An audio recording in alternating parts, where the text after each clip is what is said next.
Vivimos en una era donde la mente se llena de ruido, y el alma se ahoga en silencios que nadie escucha. Sin darnos cuenta, permitimos que ciertos hábitos pequeños, casi invisibles, se infiltran en nuestra vida diaria, robándonos la paz, la claridad y el sentido de propósito. Nos acostumbramos al autosabotaje, al miedo disfrazado de prudencia, a la culpa que se repite como un eco interminable. Y poco a poco, nuestra luz interior se apaga, sin que sepamos exactamente cuándo comenzó a oscurecerse. Pero no se trata de destino ni de mala suerte, se trata de conciencia. Cada pensamiento que toleramos, cada emoción que alimentamos, moldea la realidad que habitamos.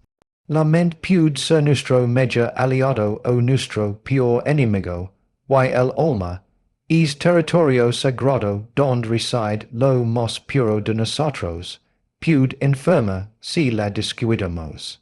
Hoy te invito a mirar hacia adentro con valencia, a reconocer esos hábitos que silenciosamente te están envenenando. No para juzgar, sino para liberar, porque solo cuando entendemos lo que nos ata, podemos comenzar a volar. La autocrítica destructiva es una de las voces más implacables que pueden habitar nuestra mente. No surge de un día para otro, sino que se va construyendo poco a poco, alimentada por las exigencias externas, los juicios ajenos y las heridas del pasado, que nunca sanaron por completo. Es esa voz interior que, en lugar de impulsar a mejorar, te aplasta con su peso. Te repite una y otra vez que no es suficiente, que no haces las cosas bien, que siempre hay alguien mejor, más capaz, más digno. Lo haces con la precisión de un verdugo, y la constancia de un eco que no se apaga. Y aunque piensas que busca ayudarte a crecer, en realidad solo busca recordar tus carencias, tus fracasos, tus errores pasados. La autocrítica solo te invita a reflexionar, a aprender, a corregir. Pero la destructiva no conoce equilibrio. Es un juez severo que no deja espacio para la compasión ni el perdón. Te hace dudar incluso de tus logros, minimiza tus esfuerzos, y te convence de que cada paso adelante es insuficiente. Esa voz no nace de la razón, sino del miedo. Miedo a no ser aceptado, a no ser amado, a no ser perfecto. Miedo a decepcionar a los demás, pero sobre todo, a decepcionar a ti mismo. Cuando esta autocrítica se vuelve un hábito, comienza a infiltrarse en todas las áreas de la vida. En el trabajo te paraliza, haciendo creer que no estás a la altura. En las relaciones te lleva a sentir que no mereces amor o comprensión. En tus sueños te convence de que es mejor no intentarlo, porque fracasar sería confirmar tus peores pensamientos sobre ti mismo. Es un veneno lento que no se ve, pero que va comiendo la autoestima, la esperanza y la confianza. Muchas veces, esa voz no es completamente tuya. Es la herencia de críticas pasadas, de palabras duras escuchadas en la infancia, de expectativas imposibles impuestas por figuras de autoridad, o por una sociedad que idolatra el éxito y castiga la vulnerabilidad. Aprendiste a ser tu propio censor, a adelantar al rechazo de los demás antes que ellos. Y así, sin dar cuenta, convertís tu mente en un campo de batalla donde siempre pierdes. La autocrítica destructiva no solo daña la mente, también hiere el alma. Por cada vez que te repites no puedo, no sirvo, no valgo, estás enviando una señal a tu interior de que no mereces paz ni plenitud. Esa energía negativa se acumula, y se transforma en cansancio emocional, ansiedad, tristeza. el alma si reciente, porque no fu crida para vivir en constante guerra consigo mismo. La armonía interna requiere amabilidad, comprensión y paciencia, pero cuando la autocrítica domina, el silencio interior se vuelve insoportable, y la calma se convierte en un lujo inalcanzable. Romper este hábito no comienza por intentar calar la voz, sino por reconocerla, observarla sin miedo. Entenda que esa voz no es tú, sino una construcción aprendida. Cuestionar su veracidad, desmonta sus argumentos, desafía su poder. Cada vez que apes, puedes detenerte y preguntarte, ¿esto es verdad o es solo una vieja herida que habla? La autocrítica destructiva se alimenta de tu atención. Si la escuchas ciegamente crece, si la observas con conciencia, pierde fuerza. El desafío está en transformar esa voz en una guía más compasiva, en permitir ser humano imperfecto cambiante. Acepta que el error no define tu valor, que el progreso no exige perfección, que ser digno no depende del resultado sino de la intención. La mente puede ser dura, pero también puede aprender a ser amable. Y cuando la amabilidad sustituye al juicio, el alma empieza a respirar de nuevo. El miedo constante al rechazo es una de las emociones más paralizantes que puede experimentar el ser humano. No es un miedo físico, sino emocional, y se instala en lo más profundo del ser, moldeando la manera en que pensamos, actuamos y nos relacionamos con los demás. Nace del deseo de ser aceptados, de pertenecer, de sentirnos valorados, pero cuando es deseo se convierte en una obsesión, la mente comienza a vivir en un estado permanente de vigilancia. Cada palabra que decimos, cada gesto que hacemos, cada decisión que tomamos pasa por el filtro del y si no les gusta, y si me critican, y si me digan. Y si, sin darnos cuenta, nos convertimos en prisioneros de la aprobación ajena, este miedo suele tener raíces profundas.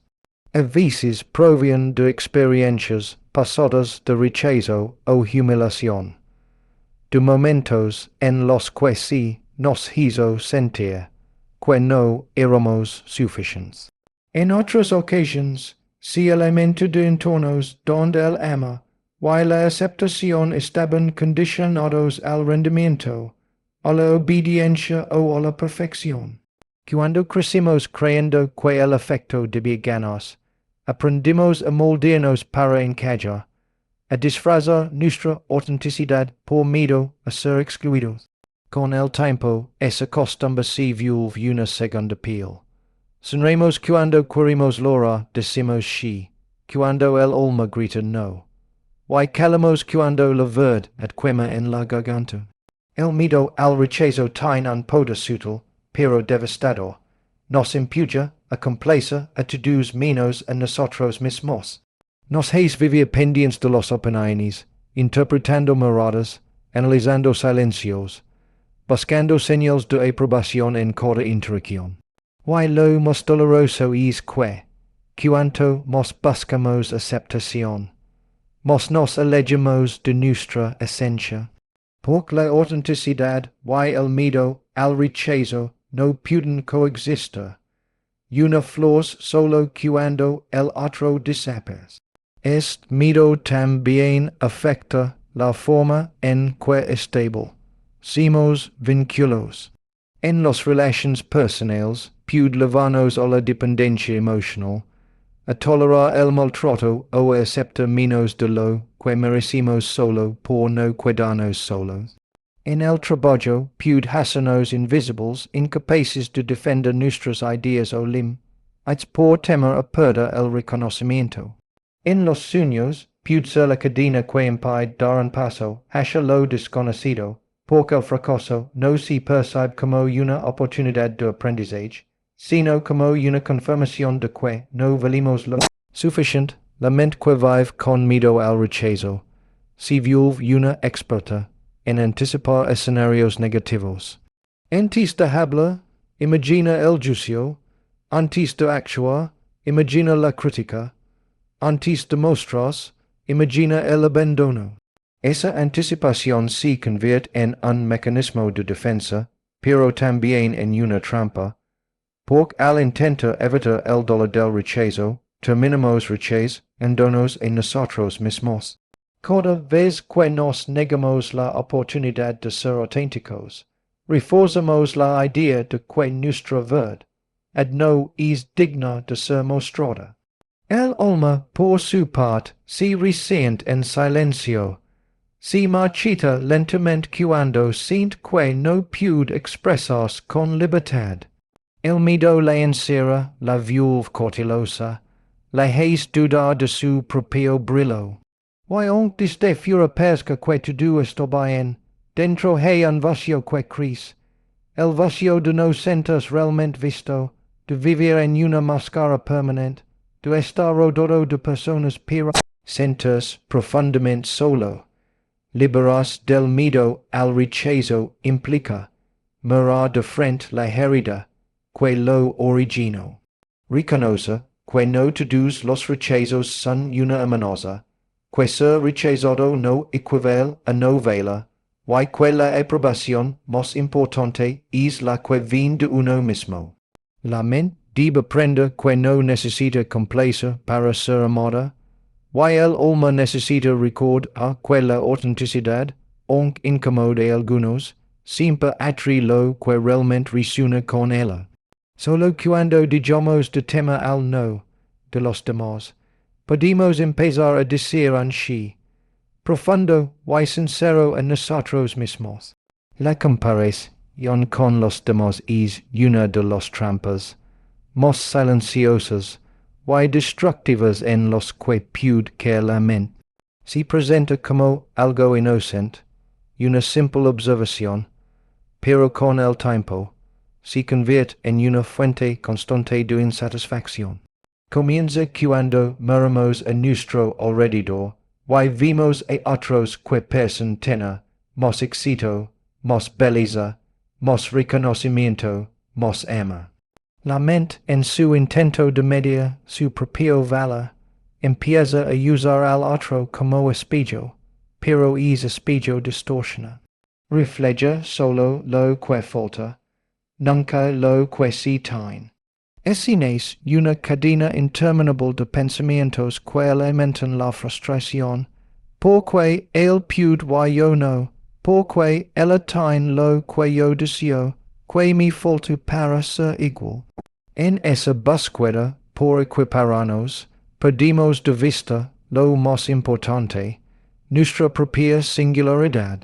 La comparación constante roba la paz interior, porque instala una sensación de competencia en todos los ámbitos de la vida. Y no trabajamos para disfrutar, sino para demostrar. Y no amamos por conexión, sino por validación. Y no soñamos desde el deseo auténtico, sino desde la necesidad de alcance, a lo que otros ya lograron. Esa presión invisible nos aleja del presente, nos desconecta de nuestra esencia, y nos convierte en esclavos de una carrera que no tiene línea de meta. Porque siempre habrá alguien que, desde fuera, piensa que estar un paso adelante. Este hábito, profundamente enraizado en la mente moderna, se alimenta de la comparación social y digital. Los redes sociales han amplificado este fenómeno, mostrando solo la versión más brillante de la vida de los demás. Pero detrás de cada sonrisa perfecta, de cada logro publicado, hay historias de lucha, de miedo, de inseguridad que no se muestran. Sin embargo, la mente comparativa no ve eso, solo percibe el brillo, ajeno como una sombra sobre su propia luz. Y cuanto más observa, más pequeña se siente. Lo que antes era gratitud se convierte en cancha, y lo que antes era inspiración se transforma en envidia silenciosa. Comparas constantemente también distorsiona la percepción del valor propio. La persona deja de reconocerse como un ser completo, y comienza a medirse en función de logros externos. El éxito deja de ser una experiencia interna de crecimiento, y se convierte en una búsqueda incesante de aprobación. La autoestima se vuelve frágil porque depende de factores que nunca estarán bajo control. Hoy puede sentir bien por un logro, pero mañana, al ver a alguien superar ese logro, la sensación desaparece. Es un ciclo que se repite sin fin, agotando la mente y erosionando el alma. Las raíces de este hábito muchas veces se siembran en la infancia, cuando el amor o la validación estaban condicionados al rendimiento. Escuchar frases como mira como lo haces tu hermano, o deberías ser más como ella, deja una huella profunda. Se aprende, sin querer, que el valor personal depende de ser mejor que otro, no de ser uno mismo. Esa programación mental, si no se cuestiona, continúa en la adultez, manifestándose en comparaciones profesionales, sociales o emocionales. Pero en realidad, cada persona vive una historia única, con ritmos distintos, con lecciones diferentes, con caminos que no pueden medirse con una misma vara. La comparación es enemiga de la autenticidad, porque mientras tratas de parecer a alguien más, te alejas de lo que realmente es. La mente se obsesiona con alcanzar una versión idealizada de la vida de otro, olvidando que lo que funciona para uno no necesariamente funciona para todos. Y el alma, al vivir en este desequilibrio, empieza a sentir un vacío que nada externo puede llenar. No es la falta de éxito ni de belleza lo que duele, sino la desconexión con el propio propósito. Cuando se vive mirando hacia afuera, se pierde la capacidad de mirar hacia adentro. Liberarse de la comparación no significa ignorar a los demás, sino dejar de usar su camino como medida de tu propio valor. Significa reconocer que cada proceso tiene su tiempo, que cada logro tiene su historia, y que la verdadera plenitud no se encuentra en llegar primero, sino en caminar fiel a uno mismo. Porque cuando la mente deja de compararse, el alma por fin puede descansar en su propia verdad. El apego a lo que ya no suma es una de las formas más sutiles de sufrimiento. Es aferrarse a lo conocido, incluso cuando duele, solo porque el vacío de lo nuevo pesa más aterrador que el peso de lo viejo. La mente humana busca seguridad, y muchas veces la encuentra en lo que le resulta familiar, aunque eso familiar sea precisamente lo que la limita. Nos aferramos a relaciones que se volvieron frías, a rutinas que nos apagan, a creencias que ya no encajan con nuestra evolución.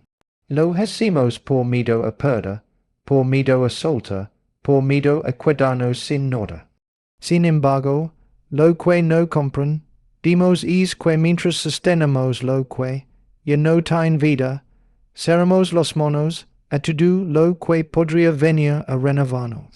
El apego puede tomar muchas formas. Puede manifestarse en un amor que se convirtió en costumbre, en un trabajo que da estabilidad, pero no propósito, en una identidad que ya no refleja lo que realmente somos. Es esa voz interior que dice no lo dejes podría empeorar. Aunque en el fondo sepamos que quedarse es una forma lenta de morir por dentro. La mente crea mil excusas para justificar ese apego. Tal vez cambie, no es tan malo, mejor esto que nada.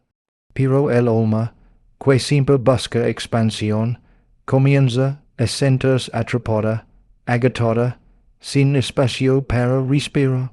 Lo más doloroso del apego no es la pérdida, sino la resistencia a aceptarla. nos gusta entender que todo en la vida tiene ciclos. Las personas, las etapas, los sueños, incluso las versiones de nosotros mismos. Aferrarnos a algo que ya cumplió su propósito es como intenta revivir una flor marchita. No importa cuánta agua le demos, ya no florecerá. Y sin embargo, seguimos insistiendo, porque el ego se niega a reconocer el final. Confunde permanencia con ama, estabilidad con felicidad, y nos hace creer que solta equivale a fracasar. Pero lo que en realidad ocurre es que cada vez que nos resistimos al cambio, nos alejamos un poco más de nuestra autenticidad. El apego nace del miedo, no del ama. El ama fluye, el miedo recién. Cuando amamos desde el miedo, queremos poseer, controlar, asegurar. Queremos que las cosas sean eternas, que nada cambie, que lo que una vez nos dio alegría siga dándonosla para siempre. Pero la vida no funciona así. La naturaleza misma nos enseña que todo se transforma. Los árboles sueltan sus hojas, el mar cambia de forma con cada ola, el día cede paso a la noche sin resistencia. El alma también necesita esos ciclos de renovación, pero la mente, en su intento de protegernos del dolor, se aferra al pasado, impidiéndonos avanzar. Aferrarse a lo que ya no suma también afecta la claridad mental. La mente se llena de ruido, de dudas, de conflictos internos. Parte que es segura delante, pero otra parte teme lo desconocido. Esa lucha consume energía, crea ansiedad, impide disfrutar del presente. Vivimos entre la nostalgia y el miedo, atrapados en un punto medio donde nada crece. Y lo más paradójico es que aquello a lo que nos aferramos rara vez sigue siendo lo que creemos. Muchas veces nos apegamos no a la realidad, sino al recuerdo idealizado de lo que fue, a una versión que ya no existe. Soltar no es olvidar ni rechazar, es reconocer que algo ya cumplió su función en nuestra historia, es agradecer por lo vivido y permitir que lo nuevo llegue. Pero es proceso requiere valencia, porque implica aceptar el vacío temporal que deja el desprendimiento. Es un vacío que asusta, pero también es el espacio donde germina la transformación. Cuando dejamos a lo que ya no suma, la mente se libera del peso de la resistencia, y el alma puede volver a expandirse. Porque todo lo que realmente nos pertenece nunca se pierde, y todo lo que debe se va para abrir el camino a algo más grande. La negación de las propias emociones es una de las formas más profundas de desconexión interior. Es el acto de calar lo que duele, de esconder lo que incomoda, de fingir que todo está bien cuando por dentro algo se desmorona. Desde pequeños se nos enseña a temer nuestras emociones, a clasificarlas entre buenas y malas, a reprimir el llanto, a disimular la tristeza, a contener la rabia. Crecimos aprendiendo que mostrar vulnerabilidad es una señal de debilidad, y que el control emocional es sinónimo de fortaleza. Pero es control, cuando se convierte en negación, deja de ser una verdad y se transforma en una presión. La mente se acostumbra a bloquear lo que siente, a disociarse de su propia humanidad, y el alma empieza a cargarse de emociones no expresadas que, tarde o temprano, buscan una salida. Nega las emociones no los elimina, solo los empuja hacia el fondo, donde comienzan a pudrirse en silencio. Lo que no se logra se convierte en rigidez. Lo que no se expresa se transforma en ira. Lo que no se acepta termina manifestándose como ansiedad, estrés o tristeza sin causa aparente. La energía emocional reprimida no desaparece. You make space for what's real. La mente al nego lo que sint intento propios del dolor, pero sin saberlo, si condena a repetirlo una y otra vez. Cada emoción que si niega deja una herida abierta que sigue sangrando en la sombra, afectando la manera en que pensamos, reaccionamos y nos relacionamos con el mundo. La negación emocional también crea una ilusión de control. Creemos que al no sentir estamos siendo fuertes. Sonreímos cuando queremos gritar, decimos no pasa nada. Cuando todo dentro de nosotros está roto, mantenemos la calma, cuando lo que necesitamos es permitirnos temblar. Pero esa fuerza aparente tiene un costo muy alto. Desconectarnos de nuestra autenticidad. Las emociones son la brújula del alma, los señales que nos indican dónde estamos, que necesitamos, que límites han sido cruzados. Si los ignoramos, perdimos el rumbo. Y entonces, comenzamos a vivir desde la mente, no desde el corazón, tomando decisiones que parecen correctas, pero que no resuenan con nuestra verdad, más profunda. La sociedad refusa esta distinción, se aplaude al que aguanta, al que no se deja afecta, al que sigue adelante sin mirar atrás. Pero debajo de esa fachada de fortaleza, se esconde el cansancio emocional, el vacío, la soledad. Las personas que niegan lo que sienten no lo hacen por falta de sensibilidad, sino por exceso de miedo, miedo a ser juzgadas, a no ser comprendidas, a perder el control si se permiten sentir. Sin embargo, negar una emoción no la debilita, solo la posterga. Lo que no se enfrenta hoy se amplifica mañana. La mente que reprime se endurece, y el alma que cala se marchita. La energía que podría usarse para crear, ama y disfruta la vida, se consume en sostener una máscara. Cada emoción negada se convierte en un muro entre quien es y quien podría ser, y esos muros, aunque pers con procha, también aíslan. Aíslan del dolor, pero también del gozo, del miedo, pero también del ama. Por cuando bloqueas una emoción, los bloqueas todas. No se puede elegir sent, y solo lo positivo. La plenitud emocional incluye tanto la luz como la sombra. Aceptar las emociones no significa dejarse dominar por ellas, sino permitirles existir sin juicio. Significa mirar hacia dentro y decir esto es lo que siento, y está bien sentirlo. Cada emoción tiene un mensaje, una lección, una intención de equilibrio. La tristeza enseña sobre la pérdida, la rabia señala la injusticia, el miedo advierte del peligro, la alegría celebra la conexión. Negarlas es negar la sabiduría que traen. Cuando la mente se atreve a escuchar y el alma se permite sentir, la energía comienza a fluir nuevamente, y la carga de la represión se disuelve. Solo entonces la persona puede vivir con autenticidad, sin miedo a su propio mundo interior, reconocen, do que sentir no es debilidad, sino la forma más pura de estar viva.